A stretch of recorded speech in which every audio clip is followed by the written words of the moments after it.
এখন অনেক বেড়ে গেছে। এই জন্য যদি আপনারা আগে আসেন তাহলে কাহিনী বলে শেষ করা যায়। এই জন্য আপনারা আসেন দেরি করে, আজান দিলে কিছু বলাও যায় না, অল্প সময়তে কি বলা যায় না।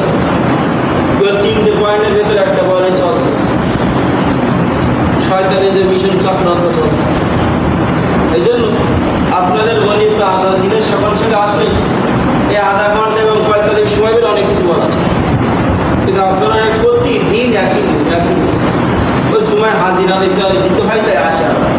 বলেন জুমার দিন হাজিরা দিতে হয় তাই আসে। এটা মহল্লায় বসবাস করে অনেকে দেখলে খারাপ বলবে জুমার নামাজ পড়িনি, আসে না বলেন আমার মুসলমান।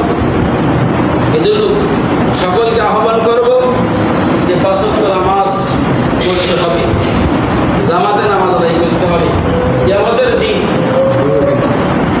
আল্লাহ যখন বিচার করবেন আমাদের, আল্লাহর আদালত এবং বান্দার আদালত, যদি আল্লাহর আদালতে যদি আল্লাহ জিজ্ঞাসা করে তুমি কেন আমার ইবাদত করুনি, কেন তোমার এই মুখ দিলাম, কেন মানুষকে কষ্ট দিনে, তখন আমরা প্রত্যেকে ধরা পেয়ে যাবো। বলে বলেন খাবো না।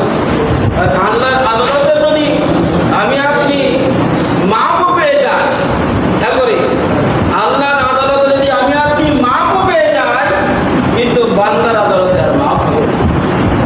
আদালতে বান্দার আদালতে আর মাপ হবে না, কারণ আপনি বান্দার হক নষ্ট করেছেন, আপনার প্রতিবেশীর হক নষ্ট করেছে, আপনার ইমাম মসজিদের হক নষ্ট করেছে, আপনার বোনের হক নষ্ট করেছে, আপনার ভাইয়ের হক নষ্ট করেছে, আপনার সন্তানের হক নষ্ট করেছে, মুসলমানদেরকে কষ্ট দিয়েছে,